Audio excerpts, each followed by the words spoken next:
Olá, sou Edson Tax do canal Edson Tax Psicologia Clínica e Subjetividade. O nosso objetivo é trazer as contribuições da psicologia à compreensão dos fenômenos subjetivos da realidade brasileira. Tudo o que acontece no mundo do trabalho repercute na subjetividade dos indivíduos. Não por acaso, nas condições históricas que estamos vivendo, medo e trabalho acabam se conjugando. A intensa precarização das relações de trabalho tem conduzido a que milhões de trabalhadores passem a ter suas condições de vida ameaçadas, gerando situações de desamparo, via de regra, do medo diante da possibilidade de se ver desamparado e não conseguir manter a sua vida e dos seus familiares. De princípio, é importante reafirmar a centralidade do trabalho para a vida social e para a vida do indivíduo. O que fomos, o que somos e o que seremos depende do trabalho. O trabalho, o que é? São todas as atividades conscientes do homem com a finalidade de produzir e reproduzir as suas condições de existência. Quando o sujeito ingressa no mundo do trabalho, ele traz consigo uma bagagem de atributos, de características adquiridas na vida familiar, na vida pessoal, na vida escolar. No exercício profissional, ele precisará desenvolver outros atributos, outras características e qualidades que, ao longo do tempo, seriam incorporadas à sua noção de eu, daquilo que ele considera como sendo eu, como sendo parte da sua bagagem subjetiva. Essas características são consideradas, são prescritas, porque são consideradas necessárias à produção dos bens e serviços que aquela sociedade necessita e exige. Mais do que garantir a sua subsistência física, ganhar o seu dinheiro, o sujeito adquire, conquista um lugar de pertencimento, um sentimento de pertencer a uma comunidade, de pertencer à comunidade dos trabalhadores, de fazer parte, de ter um lugar na sociedade onde vive. Quando falamos em sofrimento no trabalho, encontramos duas ordens de vicissitudes presentes na vida de um trabalhador. A primeira delas refere-se à própria condição de trabalhador, à sua condição de classe. A segunda, aquelas vicissitudes que ele encontrará na sua organização do trabalho, naquele emprego, segundo determinada organização do trabalho. A primeira, a sua condição de classe, diz respeito ao fato de ser ele um trabalhador.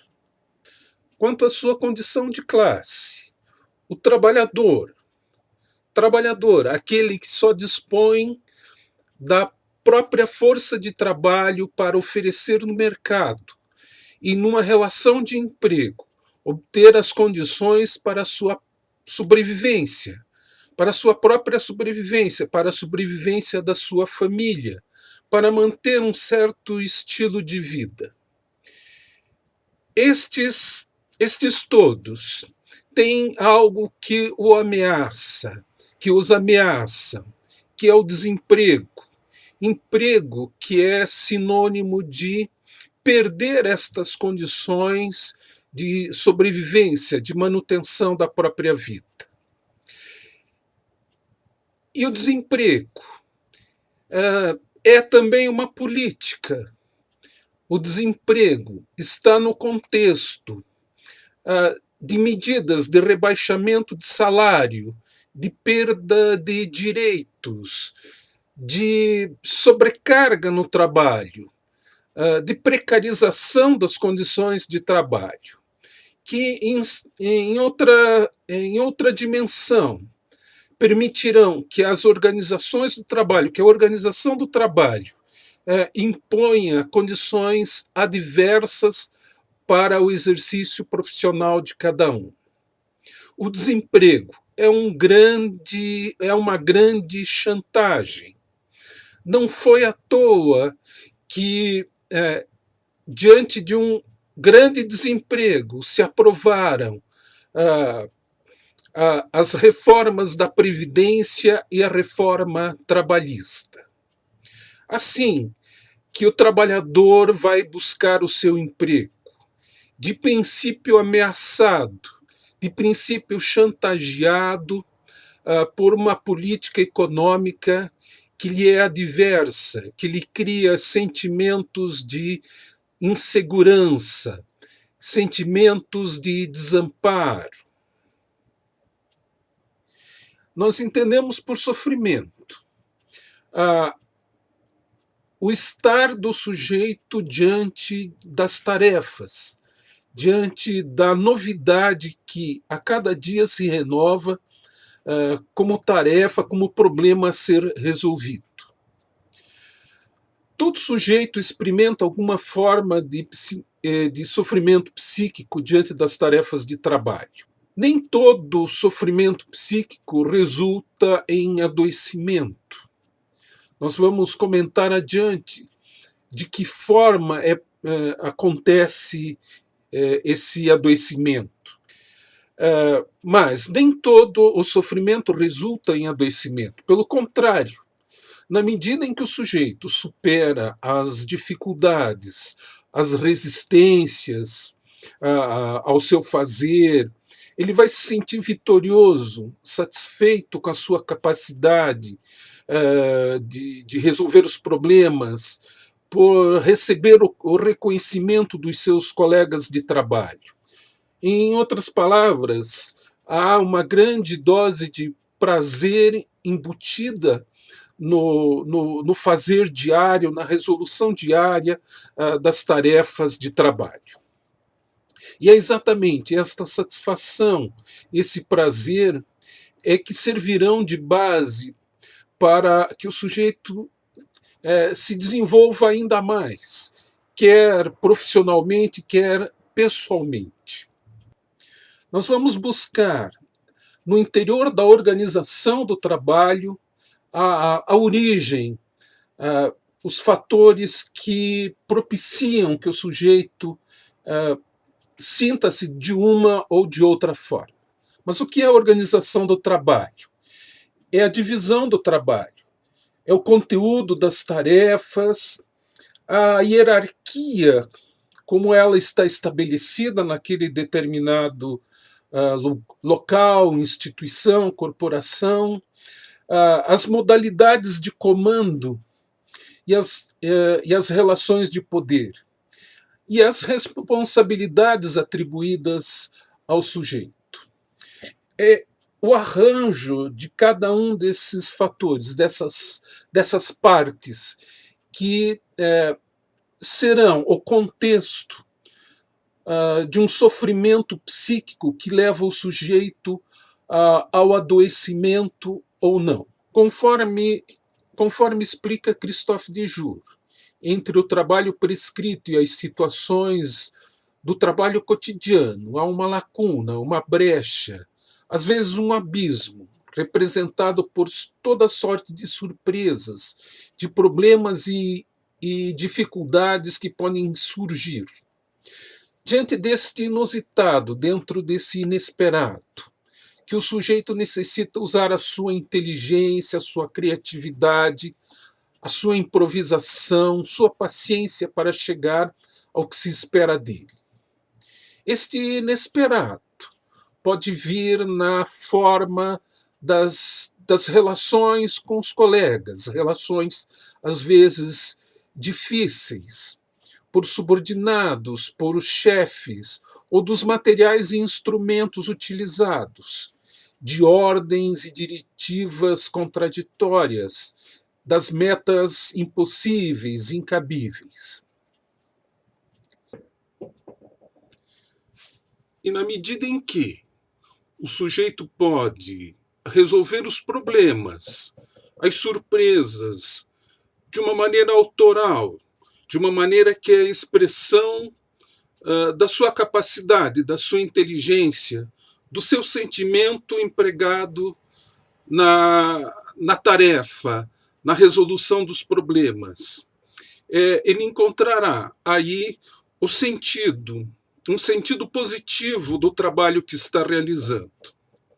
Por outro lado, se a organização do trabalho o conduz a uma resolução desses problemas, de tal forma que ele só encontre uma maneira, um modo mecânico de resolver esses problemas, talvez distanciado daquilo que ele é, da sua maneira de ser. O sujeito perde, então, a sua relação com o trabalho, com a tarefa que está realizando. Então, o sofrimento psíquico que estava embutido naquele esforço, passa a se transformar, ao longo de um período de tempo, no caminho que leva o sujeito às formas sintomáticas desse sofrimento e nas formas que mais tarde vão ser identificadas como sendo um transtorno psicológico, um transtorno mental. Os sujeitos pressionados entre o medo do desemprego e das condições adversas da sua organização do trabalho, muitos trabalhadores sintomatizam a possibilidade do erro, do fracasso, de não corresponder ao que se espera dele e de não corresponder ao que espera de si próprio. No limite, vão surgir os sintomas de medo, ansiedade, angústia, depressão, se instala a insônia, se instala a dificuldade crescente para poder relaxar e descansar. Dificuldades de relacionamento começam a aparecer, irritabilidade na família, no ambiente de trabalho, o que, no final das contas, o levarão ao adoecimento. Quem é o sujeito humano adulto? É aquele que internalizou na sua estrutura subjetiva a proteção representada por seus pais, lá quando ele era bebê, diante dos sentimentos de desamparo, sentimento de abandono diante de estímulos internos e externos que ameaçam a sua existência. Adulto é mediante o trabalho que esse sujeito encontrará os meios que irão lhe suprir a necessidade de manutenção da sua vida, da vida orgânica, da vida psíquica, e que lhe garantem o desenvolvimento ao longo do tempo na construção de uma história de vida. No entanto, adentrando 2 décadas do século XXI, e entre tanta abundância, o capitalismo neoliberal promove uma tal desigualdade em que a riqueza de alguns poucos equivale à enorme miséria de tantos bilhões, onde tantos trabalhadores se veem superexplorados na sua condição de trabalhador. Estes mesmos que produzem e reproduzem as condições de existência de toda a sociedade, eles mesmos se veem privados, às vezes, do mais básico para a manutenção da sua existência. é viver constantemente em um estado de desamparo, sempre diante da possibilidade de sucumbir diante das faltas, diante do excesso de exploração, do excesso de violência. Até quando?